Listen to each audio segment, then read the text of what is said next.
আসসালামু আলাইকুম। আজকে আপনাদের মাঝে ছাগলের দানাদার খাবার তৈরির রেসিপি নিয়ে চলে এসেছি। ভিডিওটা একটু লং হতে পারে, সবাই সময় নিয়ে দেখবেন। আশা করি সবাই উপকৃত হবেন।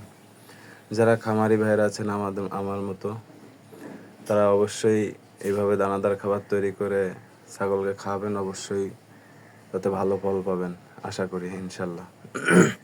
আমি কি আইটেম দিয়ে আজকে ছাগলের জন্য দানাদার খাবার তৈরি করলাম আপনাদের মাঝে তুলে ধরবো। এই যে দেখতেছেন এইখানে এই যে এখন বেকিং সোডা মিক্সড করা হচ্ছে। আমি করেছি কি গমে এবং কতটুক কি পরিমাণ দিয়েছি সবগুলো আপনাদের সাথে শেয়ার করব।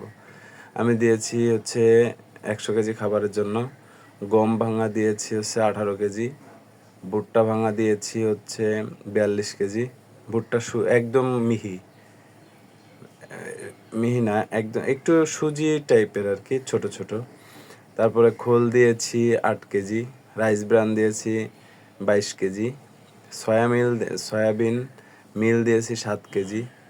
আর যে মেডিসিনগুলো আছে, যে মেডিসিনগুলো দেওয়া হচ্ছে দেখেন, এই মেডিসিন দিয়েছি হচ্ছে ডিসিপি দিয়েছি 1 কেজি, আয়োডিন লবণ 1 কেজি, ভিটামিন প্রিমিক্স এটা 250 গ্রাম দিবেন।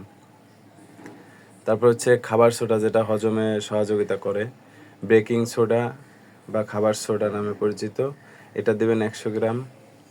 মেথি দিবেন 100 গ্রাম, কালো জিরা দেবেন 100 গ্রাম, আজওয়াইন দেবেন 100 গ্রাম। এই মোট 100 কেজি, ঠিক আছে। তো এই যে খাবারগুলো, এই যে সব কিছু মিক্স করা হচ্ছে। আমি আরেকটা জিনিস করেছি, সেটা হচ্ছে যে গম ভাঙা এবং ভুট্টা এই দুইটা আলাদা করে দিয়েছি, ঠিক আছে।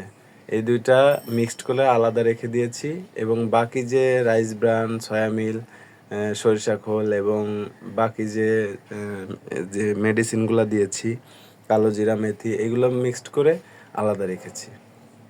এখন বলতে পারেন এটা আলাদা রেখেছি কেন?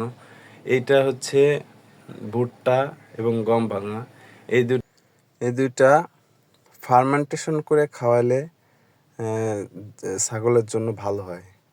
কারণ এদের যারা জাবর কাটা প্রাণী, এদের এই জিনিসগুলো হজম হইতে একটু প্রবলেম হয়, যার কারণে এটা ফার্মেন্টেশন করে খাওয়াইলে ভালো হয়। তো এটা ফার্মেন্টেশন করার জন্য আমাদের বেকারি ইস্ট প্রয়োজন, ঠিক আছে। বেকারি ইস্ট এবং আমাদের এদিকে বলে চিটাগুড় বা লালি, যেটাই বলেন, এটা দিয়ে ফার্মেন্টেশন করতে হয়। আগের দিন এইগুলো দিয়ে ফার্মেন্টেশন করতে দিয়ে পরের দিন ছাগলকে খাইতে দিতে হয়। তো এটা এই ফার্মেন্টেশন করা নিয়ে আরেকটা ভিডিও আপনাদের মাঝে দিব, তো সেটা দেখে নেবেন। আর এই সব কিছু দিয়ে যে দানাদার খাবারটা মিক্সড করলাম, এই যে এখন মিক্সড করা হচ্ছে, মিক্সড করে বস্তায় ভরে রেখে দিব। ওইটা ফার্মেন্টেশন, ভুট্টা এবং গম ফার্মেন্টেশন করতে দিব, ওইটার সাথে এইটা দিয়ে।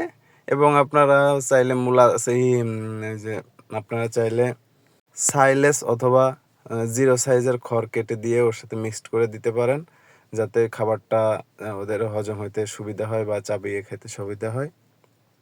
এগুলো করলে সব থেকে ভালো হবে। তো আশা করি সবাই বুঝতে পেরেছেন। ছাগলকে এইভাবে অবশ্যই খাবার দিবেন। ছাগল তাহলে সব দিক দিয়েই ভালো থাকবে এবং গ্রোথ ভালো হবে, দুধ ভালো দিবে।